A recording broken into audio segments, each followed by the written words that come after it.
From LinkedIn News, I'm Leah Smart, host of Everyday Better, an award-winning podcast dedicated to personal development. Join me every week for captivating stories and research to find more fulfillment in your work and personal life. Listen to Everyday Better on the LinkedIn Podcast Network, Apple Podcasts, or wherever you get your podcasts.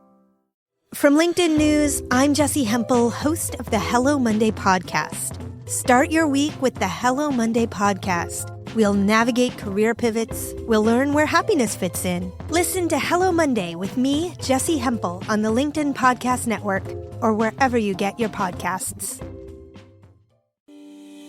Hey everyone, and welcome to our Throwback episode. In our Throwback episodes, we are reintroducing you to some of our most popular episodes. This is great for new listeners who want to learn more about the work we've done in the past, and it's a great refresher if you've been a listener for a long time. Enjoy. L'Oreal, thanks for joining us today. Thank you for having me. Yeah, it's my pleasure. So how would you get us started by telling us a little bit about yourself and what you do? Yeah, so my name is Lipkins, and I'm the CEO of Lipkins Consulting Group.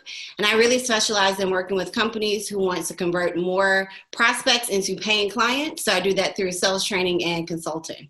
Fantastic. Well, great. We are excited to have you here. And now, when it comes to sales, why is it so important for us to really have a good understanding of the things that we're going to talk about today? Well, if you don't know how to sell, you're not going to have a business, right? So I think that's really important.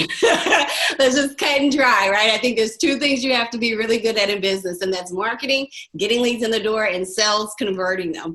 So if you are a business owner, or if you're in a sales role, or you have to sell your ideas in an organization, you need to know how to sell. Love it. Fantastic. All right. So the three things we're going to talk about today. Number one, setting ground rules. Number two, finding their win. And number three, co-creating a solution. And setting ground rules. L'Oreal, you were the first person to say this in the context of an episode. So I was really pumped to see what you had to say about this. So tell our listeners, what is it that we need to know about setting ground rules? You know, Kwame, so a lot of times I find that salespeople, business owners, entrepreneurs, when they are in a selling situation, they make a common mistake. And that is that they walk into sales conversations, or rather they get on Zoom for sales conversations in the world that we live in today. And they have their goals, their agenda in mind, and they don't check with the prospect to see what it is that they want to get out of the meeting. And so setting ground rules is really making sure that you and your prospects, or you and your counterpart, if you're doing an internal meeting, are on the same page. I know that's like an amazing revolutionary idea. But you'd be surprised how many times we're having conversations, or even at home, where you're in the same conversation and you have two completely different outcomes and two completely different perceptions of it. And so setting ground rules really has four key parts. The first is checking for time, right? So if you're having a meeting with someone, and let's pretend that you set this meeting 2 weeks ago, or even 2 days ago. Life happens, especially when you're living in a pandemic, right? And so you always want to check for time. Hey, Kwame, are we still good for 30 minutes? I have us down to end at 9:30. Does that still work for you? Some kind of checking for time is crucial. The last thing that you want to do is be in your flow, and they're like, hey, Kwame, love it, but I have to hop off to another meeting, right? You do not want that to happen. So you always want to check for time. The other thing that you want to do is that you want to find out what's important to them. In other words, what do they want to get out of this meeting? So I always say, what are the top three things that you want to cover? Right? Now, this is in the context that maybe you all haven't established what the agenda is, right? So I always say, hey, Kwame, what are the top three things that you want to make sure that we get covered in our 30 minutes that we have? And then you say, okay, great, here's what I want to get covered. And the amazing thing is, one, you get to pivot your agenda, right? If you're on like two totally different pages, but then also by asking their agenda first, you find out what's important to them. And if you're in a selling situation, this is like a newsflash. What is important to your prospect is more important than what's important to you, right? And so getting their agenda on the table allows you to kind of see where are they at in the buying process. So if they're like, hey, I want to know your price, I want to know what other type of companies that you worked with, and I want to know what makes you different. You know up front how you're going to need to position your sales conversation, and perhaps what questions that you need to ask. So you want to do time. What do they want to get out of the meeting? What do you want to get out of the meeting? And then at the end of the meeting, what do you want to have happen? Again, I know that's like revolutionary, but you'd be surprised how many times salespeople go into meetings, entrepreneurs go into meetings, they have discovery calls or sales calls, they have great conversations with no definable outcome. It's like, hey, I had a great conversation with Kwame. I have no idea what's happening next. And that's not good for you. And it's definitely not good for the prospect, because you end up chasing deals and spending a lot of time following up with people. You want to get a definable outcome. Yeah, it makes so much sense, Lariel. And it was so funny because once you said it in our pre-interview chat, I was saying it makes so much sense, right? But like you said, people don't do this. People don't do this. So why don't people do this? One, I think people don't know is one of it. They are, a lot of people get into sales and they think, let me just be really good at building rapport. Let me just wow you with my personality. I'm really good at follow-up. By the way, anytime a salesperson says I'm really good at follow-up, that tells me they're really bad at the setup and they're really bad at closing, right? And so I think sometimes people just don't know. And then the other thing, I think it's a bit intimidating for people sometimes to have some structure to it, and they don't want to be pushy or they don't want to be assertive. And this really isn't about being pushy. It's really doing your prospects a service and a favor, because they're not going, well, what am I supposed to do? What are we going to be talking about? How long is this meeting going to be? How long is this meeting going to take? So it really allows you and them to get on the same page. So I just think a lot of people don't know. And then those people who have heard this or some kind of variation of this, may be intimidated to do it, which is why they spend so much time negotiating on the back end and chasing deals on the back end, because they didn't set it up the right way to begin with. Makes a lot of sense. And I can definitely see the how it could be intimidating too, not wanting to be pushy, right? Mm-hmm. Because typically when we have a conversation, it's like, hey, you want to talk? I want to talk, let's talk. And then it just kind of flows organically. It almost feels as though it's too rigid or too controlling, and they don't want to push people off. But correct me if I'm wrong, it seems as though if you do this the right way up front, the person actually appreciates it. Exactly, right? Appreciates it, because I'm showing that I'm being respectful of your time.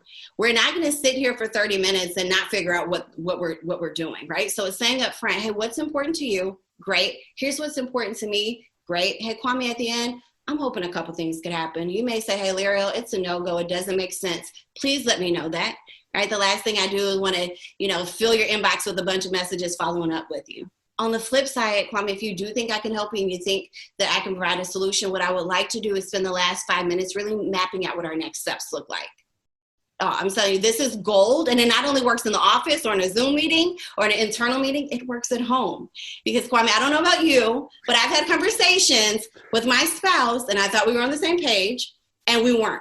And so even being able to say, hey, do you have 5 minutes? And that actually means 5 minutes, or do I really need 30 minutes? All right, I'm guilty of that. I asked for 5 minutes, but then it takes me 30. But getting clear about that, because then he'll check out. He's like, yeah, I asked for the 5 minutes and you took 30. Or, can you do this? Can you do that? And then we're having some definable next steps. So this not only works in the boardroom, but it works at home as well. Oh, this is fantastic. And something that I've said on the show all the time is that I'm much better at these communication skills externally than internally. With my family, I start to get loose with my skills that I'm like, why don't you get me? It's like, because you're not using the skills you talk about all the time. Exactly. And it makes a lot of sense. And so, okay, so let's say we're trying to use this at home in a more informal environment, but we all know that those conversations at home with our loved ones are often the most important, the most impactful, right? Mm-hmm. So how do we do it in a way that the other person doesn't feel like they're getting managed by you? So they don't feel like they're getting your professional self, but not your personal open self? Yeah, and I think the thing about this is, especially at home, this doesn't have to be a trick or like a hack or a tool, right? It could be, hey, I really want to focus on our communication. I at least want to focus on my communication. And so I want, to be respectful of your time. I think it's okay to let them know what you're doing. It's actually better for them to know what you're doing. So it's a process that you all just use internally when you all communicate. And so I think it can be very informal. Let's pretend you're having a financial conversation, which those are always fun, right? Yeah. Said no one ever, right? Those can be very big and they can be overwhelming and they could be intimidating. And especially if you have someone that's like a spender and someone's a saver, that's like my house, right? I'm the spender. Those conversations can be very intimidating. But if we can say, hey, on Friday, can we have like a money date? Can we have a money conversation for like 45 minutes and you bring this and I bring that? And if you'll think about, the three things that you think we could be doing different to meet our financial goals, and I'll do the same. And then at the end, let's kind of map out a plan for 2021. Like, how easy is that conversation? No one feels like they're going to be blindsided. No one feels like they're going to be made to feel guilty or ashamed. And better yet, we're going to have an outcome, right? We're not just going to have the same conversations over and over, but we're saying, hey, let's come up with a solution at the end of all this talking, right? So it works. And you can make it as formal as you need it to be or as informal as you need it to be. Absolutely. And the listeners probably remember that, just talking about finances too. We just had Patrice Washington on the show. Her episode. Oh, I love her. Yeah, her episode went live on Monday, and I remember doing that episode, and it sounded like a counseling session. I was like, man, I needed this 10 years ago. Have you been talking to my wife, right? But it makes so much sense. Again, using these techniques from this right now, setting ground rules, but just the show in general, right? We can use these techniques at home and still have better results just by introducing a little bit of structure to these everyday conversations. I even I have a 4-year-old. So I have a 4-year-old and a 9-month-old. Same thing with him. Now, I don't say like, what do you want to do necessarily? Right. But I might say, hey, you're going to be able to play that for 10 minutes. And after 2 minutes, this is what's going to happen.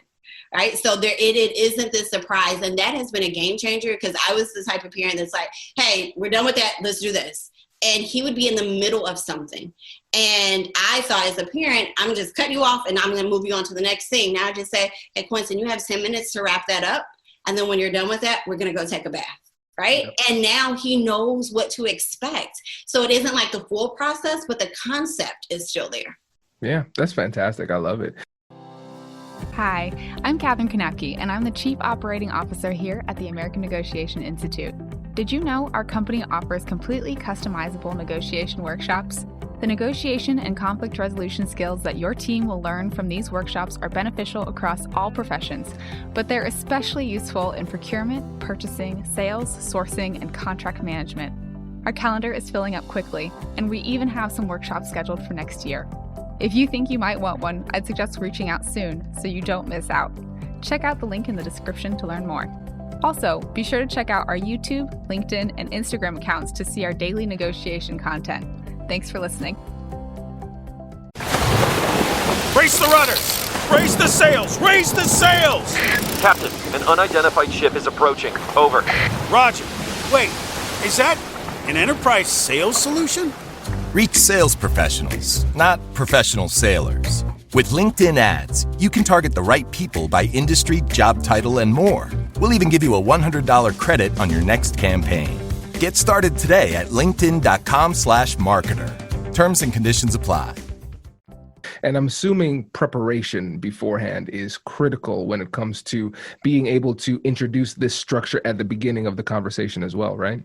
Exactly. Yeah. You want to practice this, right? You want to think about what it is that you want to have happen. And I just had a coaching conversation with a client today, and we were talking about this same framework, because he was really struggling in closing deals, and his deals were taking too long to close. He was great at building rapport. He was great in the middle. He struggled at the setup of his meetings and at closing the meeting. So having great conversations, but not converting. And so I said, you really need to practice this. And the number one piece of advice that I gave him was, you need to work backwards. What is your ideal solution? Like, what is the win that you're trying to go for?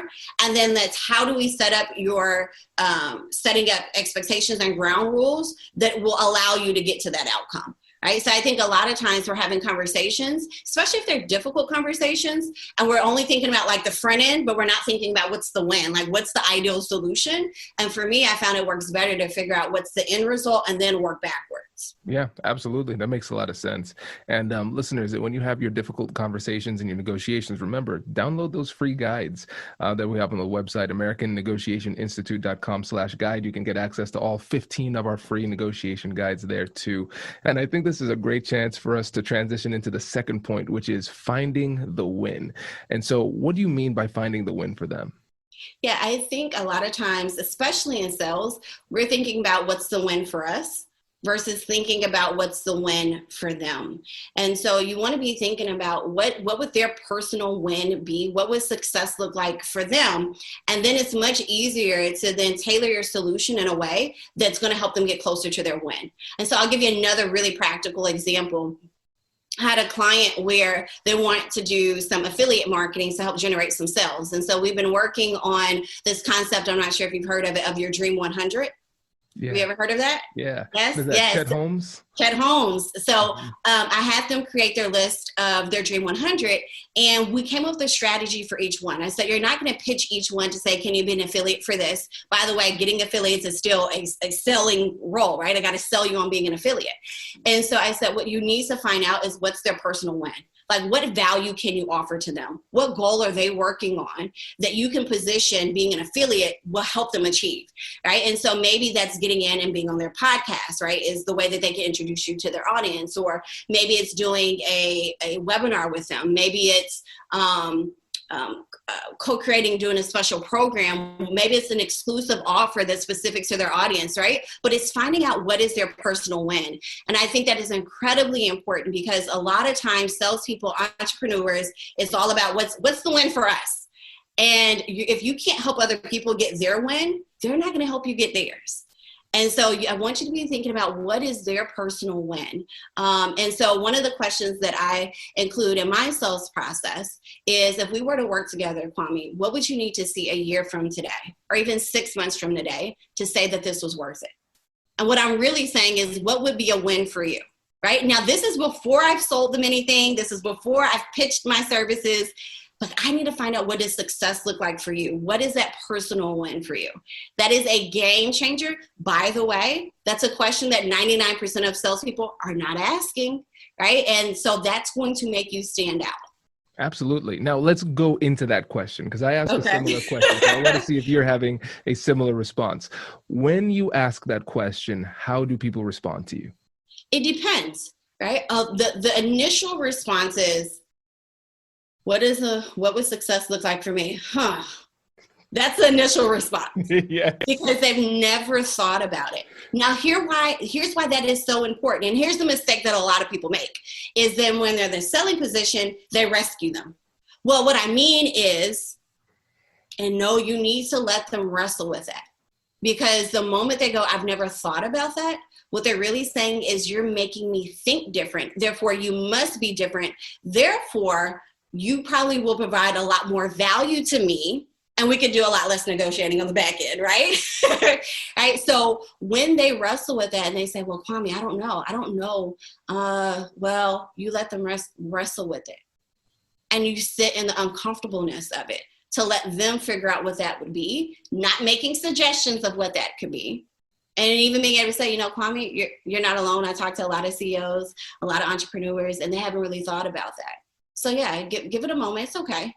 But you really want them to sit in that moment. That is that's a mic drop moment, just in case y'all didn't catch that. Like, letting them sit in that feeling of uncomfortable, because that's pushing them to think different as well, which means your value just went up.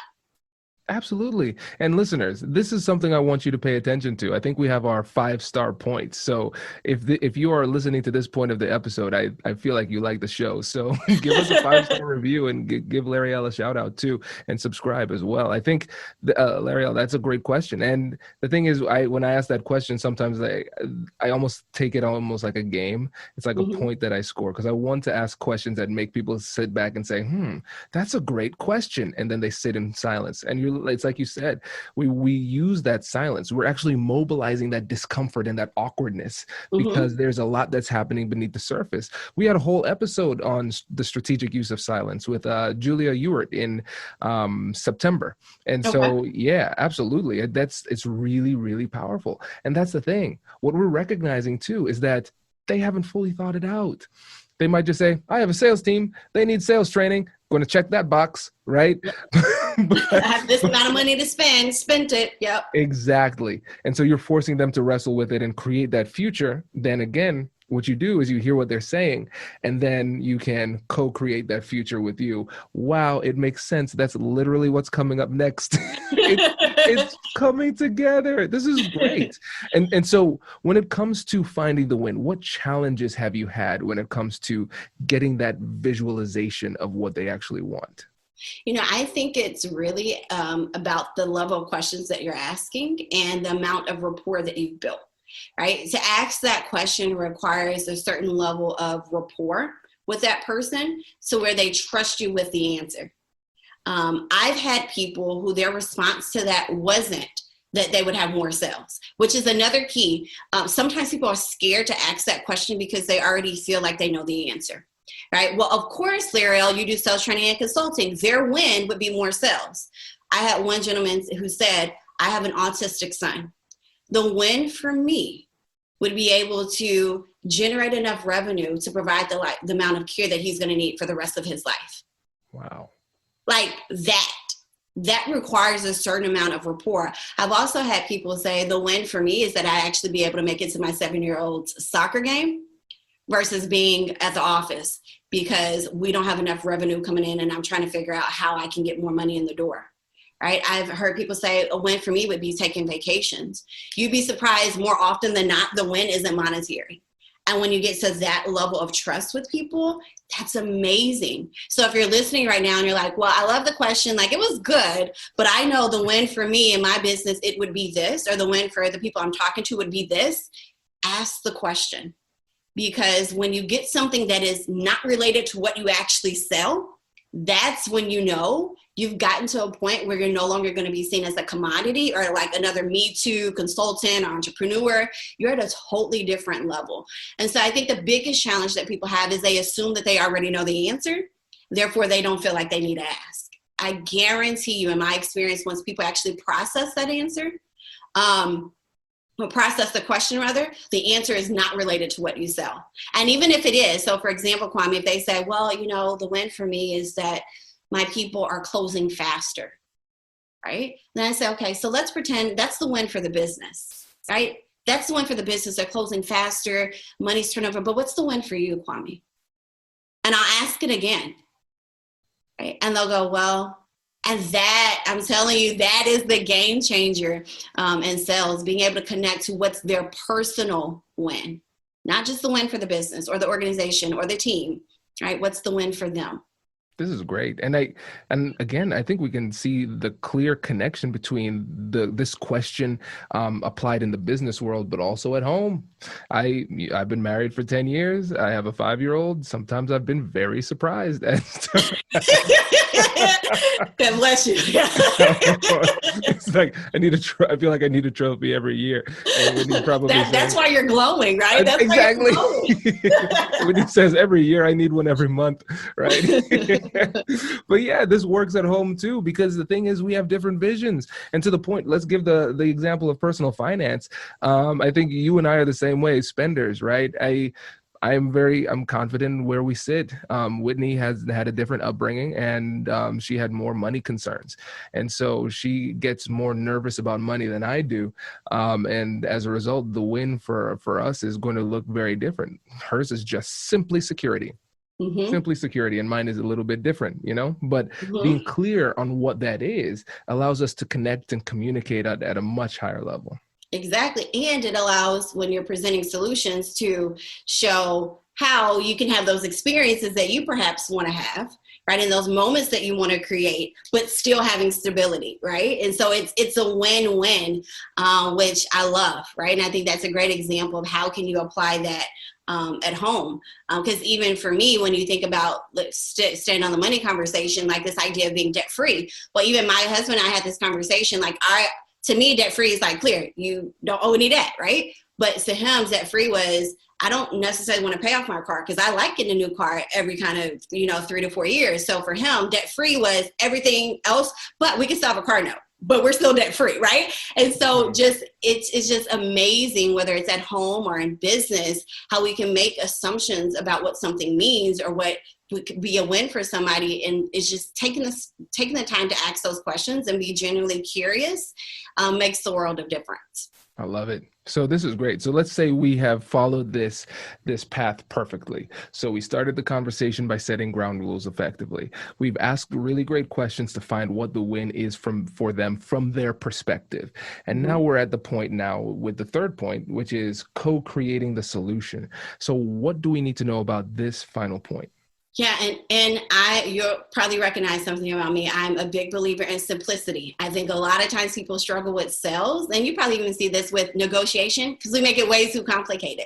Yep. Right. So one of my favorite questions to co-create solutions is, so Kwame, what were you hoping I could help you with? Yes, that's it. Right. And it's amazing because what people will say is, well, what I was hoping you could help me with is if I could do this and if I had this in place. Okay, so if you had a sales process, you think that would help you? Yeah. So why do you think that would help? Okay. And so if we were able to add and so now we're walking through the solution and they're part of it. And here's the thing. You might be listening and saying, well, I'm not going to come up with like a brand new solution for each person that I'm working with, right? Let's say that's your business. I have one product, we do it this way. That's fine. Break down the components of what you sell and still present it as different pieces, and they get to be part of that conversation. So in my business, so Kwame, so what do you think you need? Well, I think I need a sales process. Okay. And how are you going to be able to track that process? Oh, I didn't think about that. Yeah, I probably need a CRM. Well, yeah, let's put that in a CRM. Have you had one before? No. Okay. So that's another piece that we need to talk about is how to roll out yours, right? And so now we're co-creating it and it feels customized, even if I have a set product that I sell or a set service that I sell, but they're part of the process. And I'm able to connect it back to your particular pain points and to your particular win. Yeah. Like I'm telling you, this is gold. And then even being able to present something and saying, Kwame, how would that help you? So, out from the outside looking in, I think one of the things that we can add is a cold call script, let's say. And you go, yeah, well, how do you think that might help you? That's co-creating. Right? So there's a number of different ways that you can co-create, whether it's letting them lead and you build, or you suggest, and then you ask them how that would help. That's brilliant. It's perfect. And now from the prospect's perspective, how do they feel as a result of you approaching it this way versus being more prescriptive? Well, they feel like they're part of the process. And here's the deal. When you've co-created a solution, you're going to buy it. Right? You're not going to create it. If I present my solution, I said, Kwame, this is what I think you need. You need 1, 2, 3, 4, 5. You may go, 1 and 2 I'm good with, but I really don't think I need 3, 4, and 5. But when you've co-created or you feel like you've co-created the solution, you're not going to say, I don't need the pieces I just told you that I need. Right? So your close ratio goes up tremendously because you've been part of the solution. And I love it when I do this face-to-face, I actually, if they have a whiteboard in their office, I'll just write it out. I already know what they need. It's my presentation of it that is really different. And then other times I know what I think they need, but there's also other things that they think they need that is important for me to know that because I may not include that in my solution. And they go, well, you hit all these points, but we missed this. And so they may rule you out if you miss that one piece that you didn't include because you didn't even think about. So I'm telling you, this works beautifully and it takes the pressure off of you. I think we've all been in those situations where we're doing a proposal and you're like, do they like it? Do they like it? I don't know. But this, you already know they liked it because they've been part of the process. Again, whether they led it and you built on it or you presented and then asked them for feedback on how that would help them. Yeah, it makes a lot of sense. And it takes pressure off of you actually during the conversation too, because what you're doing is you're asking great questions, very simple questions. So what would be a win for you? Period. Silence. right? And then what do we need to do to make this work? Whatever it is, the question is very, very short. And again, you're just giving them the space. And so when it comes to actually performing in the moment, you don't need to worry about saying anything complicated or anything like that.